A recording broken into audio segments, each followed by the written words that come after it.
Hi there. Thanks for coming to today's talk on neurodiversity, harnessing your organization's untapped superpower. My name's Scott Arrieta. I'm one of the founding partners of Unity and Company. Now, we're the strategic partners that market-leading brands rely on to unify their leadership teams and catalyze cultural transformation. Every month, we host events like these for executives across a variety of industries with the goal of connecting senior leaders in the industry and sharing insights that spark conversation and an exchange of ideas that you can bring back to your organization. Now, before we get started on the prepared content for today, I'd love to introduce you to a couple of members of the Unity and Company team. As I mentioned, my name is Scott Arrieta. I'm one of the founding partners here at Unity and Company. I've had a 20-plus career working as an HR and operations executive for financial services companies and venture-backed startups. My partner, Dr. Gould, is our Chief Learning Experiences Officer. She holds a doctorate in education and specializes in curriculum development, instructional design, and facilitation. She's our resident neurodiversity specialist. She holds a certificate in neurodiversity from the University of Colorado Boulder and a special education certification with a specialization in behavioral health from Colorado Department of Education. Michelle Alexandrowitz is our head of data and insights. She holds a dual master's in organizational and clinical psychology. And Monica Arrieta is our head of coaching and transformation. She has over 20 years of experience designing coaching and training programs for large global brands. She's a certified somatic coaching practitioner through the Somatic Coaching Academy. So today's forum is all about neurodiversity and discovering how organizations can tap into the full power of neurodivergent talent within their organizations. So let's kick off our time together by discussing the following question. What is neurodiversity? I think that this quote by John Robinson sums things up quite nicely. Robinson says, neurodiversity is the idea that neurological differences like autism and ADHD are the result of normal, natural variation in the human genome. People with neurodiversity don't need to be cured. They need help and accommodation instead. There are a number of different conditions that we're referring to when we talk about neurodiversity. Now, when most people think of neurodiversity, they think of attention deficit hyperactivity disorder, ADHD, and autism. But the world of neurodiversity is actually much more diverse than that. Neurodiversity also includes dyslexia, which is characterized by having a difficulty reading and spelling, dyscalculia, which is difficulty understanding numbers, numeracy, learning how to manipulate numbers, and performing mathematical calculations and learning facts in mathematics, dyspraxia, or DCD, which is developmental coordination disorder, which is characterized by difficulties with motor skills, Tourette syndrome, which is a nervous system disorder characterized by repetitive movements and involuntary vocalizations. And then there's acquired neurodivergence, which is a neurodivergent condition that appears after an injury or illness. PTSD, which is post-traumatic stress disorder, OCD, which is obsessive compulsive disorder, and bipolar disorder are examples of acquired neurodivergence. Now, each of these conditions is accompanied by challenges when compared to people who are more neurotypical. However, each of these conditions is also closely associated with beneficial skills and capabilities that can oftentimes far surpass the abilities of people with a more neurotypical profile. So that brings us to the question, what are some of the benefits of neurodiversity? There are many benefits to neurodiversity, including innovative thinking, creativity, visual thinking and visual mechanics, authenticity, hyperfocus, energy, passion, creativity, observational skills, adaptability, empathy, resilience, loyalty, fine detail processing, intuition, and sensory awareness. Now, despite the overwhelming benefits associated with neurodiversity, many neurodivergent employees fail to thrive in organizations. In fact, many talent acquisition processes and requirements listed in job descriptions prevent many well-qualified neurodivergent applicants from ever landing a job in the first place. As a result, unemployment and underemployment among neurodivergent populations is high, and in most organizations, they fail to utilize the full potential of their neurodivergent workforce. So that brings us to our next question, which is, why should we be thinking about neurodiversity as part of our talent acquisition strategy now? Research published by the World Economic Forum gives us some insight.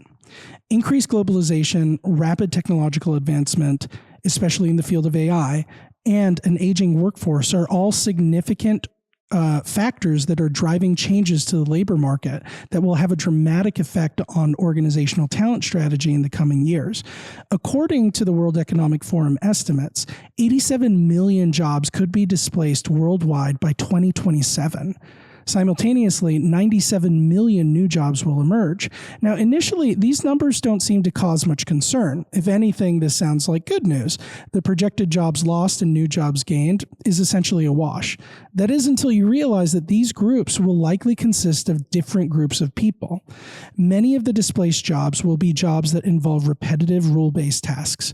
Workers displaced from these jobs, like customer service agents and assembly line workers, will need significant upskilling and retraining in order to sustain employment. In order to keep pace with the demands of tomorrow, organizations will be frantically working to eliminate obsolete roles, acquire talent for new in-demand roles, and cross-train existing staff to maintain flexibility and productivity during that transition. These are tricky things to balance, and 2027 is only 2 years away. If organizations are to survive, they need to start developing a comprehensive talent strategy today. So why invest in neurodiversity now? Well, first, a talent disruption of this magnitude is placing an enormous amount of pressure on organizations to drive productivity and innovation. Adopting new technology, reskilling existing employees, and attracting new employees with new capabilities will be a significant drain on organizations in the short term. During this time, they'll need to capture as much value as they can from each and every employee.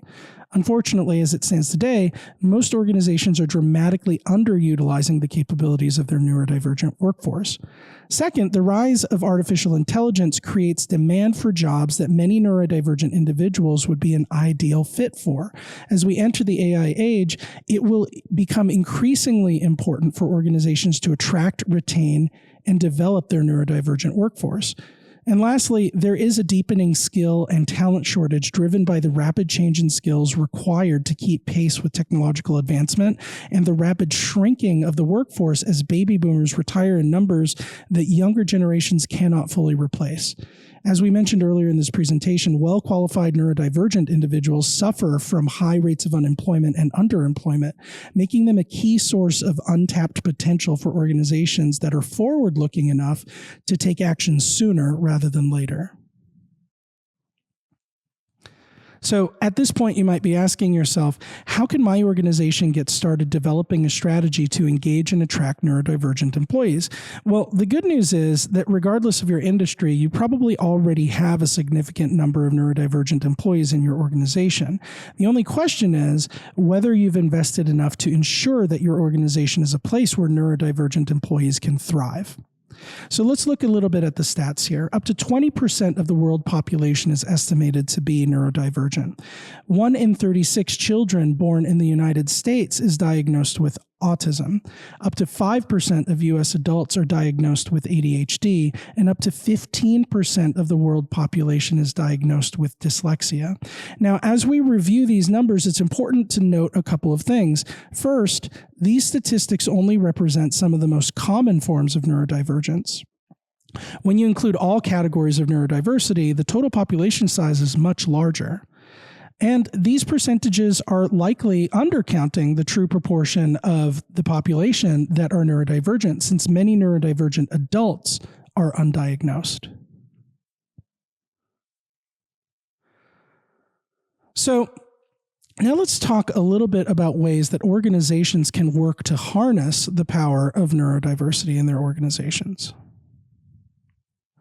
Most organizations start supporting neurodiversity in their organization by making environmental accommodations. These are typically fairly easy to implement, and while appreciated by neurodivergent employees, these accommodations are a bare minimum starting point for organizations seeking to build, engage, and develop a neurodiverse workforce. In order to drive maximum impact, organizations need to evaluate their existing talent acquisition strategies, career development ladders, performance evaluation processes, and contribution guidelines. Many organizations, in an attempt to build talent strategies at scale, have actually created a machine that systematically screens out neurodivergent applicants and makes it difficult for neurodivergent employees to achieve long-term success. Now, there are a set of sweet spot solutions that are relatively easy to implement, especially if you find the right partners, and that produce high impact organizationally.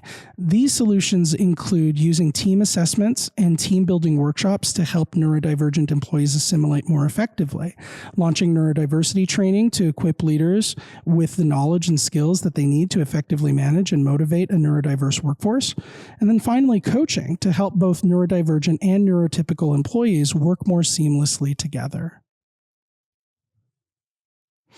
Now, many neurodivergent employees find it hard to make spontaneous connections with their peers. Investing in team assessments creates a shared experience that helps to form these conditions in a way that feels safe and organizationally supported. Team assessments can also help to illuminate how differences in approach can be assets in certain situations, and this awareness can help to cement a feeling of appreciation for differences in preferences and abilities. Understanding the differences in skills, abilities, and preferences on your team can also help you to make more strategic decisions in terms of work responsibilities and assignments. Now, when it comes to types of assessments available, there are a few. Cognitive assessments measure intelligence and cognition. Conative assessments describe what you will and won't do. And lastly, affective assessments describe an individual's preference and personality. There are many options out there for each of these types of assessments, but we'll zero in on a couple of our favorites.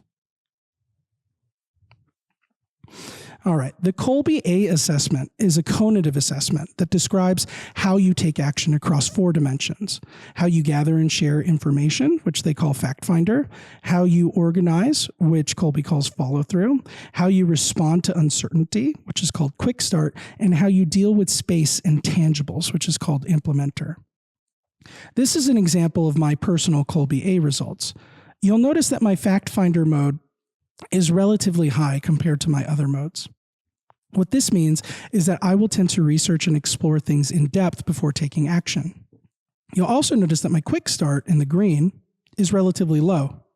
And what this means is that I have the tendency to incubate ideas or hesitate in the presence of ambiguity or uncertainty. Now, as an example, my partner Sarah has a very high quick start. In times of uncertainty, her tendency is to aggressively take imperfect action and continuously improve our approach while in motion, versus waiting for everything to be perfect before we even begin. In this way, and so many others, Sarah and I are the perfect complement for each other. Team assessments like the Kolbe-A have helped us to develop a greater appreciation for our individual strengths and a better understanding of how to leverage those strengths to mitigate the shortcomings or challenges that we might have as individuals. Next up is management drives. Management drives is an assessment that has been developed and utilized in Europe for years and is just now making its way to the United States. Management drives is an affective assessment which shows how you prefer to take action. Now, each preference or drive is represented by a color. Green represents people orientation. Blue wants to create clarity and certainty through process and procedures. Orange values showing progress through results and achievements. Red values courage, speed, strength, and accountability. Yellow is visionary, wanting to analyze, understand, and explore in depth. And purple, these are your culture bearers. They establish common bonds and are the keepers of unwritten knowledge and know-how across the organization. The Management Drives assessment is a powerful tool for understanding yourself as an individual and what gives you energy and what drains your energy, where you're strong and where you have a built-in rejection for the drives of others. This awareness can help you to challenge your own preferences and begin to understand how other people's drives bring value to the team. Where this assessment gets really powerful is in the group analysis capabilities. Here you can see how individual drives contribute to the overall identity and dynamics of the group. You can start to isolate sources of potential conflict, evaluate whether assignments are the right fit for individuals involved, and assess whether there are team blind spots that could be solved by adding members to the team with unrepresented drives. Now, when it comes to developing training content to support your organization's neurodiversity efforts, it's important to ensure that you're starting with strong subject matter expertise. Neurodiversity covers a wide range of considerations and conditions, and so it's important to work with someone well-versed on the topic. Then there's a long list of considerations when it comes to designing the learning experience itself. The content must be accessible and easy to engage with for both neurotypical and neurodivergent audiences alike. With neurodivergent audiences specifically, it's important to find a facilitator that is responsive to the collective needs of the participants, not one that will just run through the material. A good responsive facilitator will adjust seamlessly between different learning modalities and facilitation styles on the fly to provide an optimized experience for the participants in the classroom. Now, when it comes to finding a coaching partner that can support your neurodiversity goals, there are a couple of really important things to keep in mind. First, you want to find a coach that specializes in trauma-sensitive and trauma-informed coaching practices. While coaching is not therapy, trauma-informed coaching methodology is extremely important when engaging with neurodivergent employees for a couple of reasons. The first reason is many types of neurodivergence have symptomology that strongly resembles trauma symptomology. And secondly, many neurodivergent individuals have experienced significant trauma trying to conform to the expectations of a world that has not been built for them. Next, you want to make sure that your coaches are working not only with the neurodivergent employees, but also with their managers. This helps to ensure a tight circle of accountability and ensures that both the employee and their manager are growing in their skills and capability to work with each other. Both neurotypical and neurodiverse employees have difficulty adapting their behaviors to each other's respective needs because many of these behaviors have been cemented firmly in place by subconscious patterns that they cannot begin to change until they first identify the pattern, deconstruct its origin and impact, and then reconstruct new beliefs and awarenesses that drive new behaviors and new patterns. We call this pattern identification, deconstruction, and reconstruction, and we think it is the defining characteristic between coaching programs that work and those that don't. Equally important is finding a coach that balances empathy and challenge. Too light of a touch and nothing changes. Too heavy and you risk losing trust, credibility, and engagement. And lastly, you want a coach who understands how their coaching ladders up to your organization's strategic goals. You need a coach who can develop individuals in a way that is aligned with organizational strategy. Typically, this involves finding a coach with strong business acumen and managerial experience in addition to their coaching skills. We want to thank you all for taking the time to be here with us today. As we wrap up our time, we have a couple of final pieces of value that we'd like to offer you. Now, if you are the only person from your organization to attend this talk and you wish you weren't, just reach out to us and we'll be happy to do an encore presentation for others in your organization as well.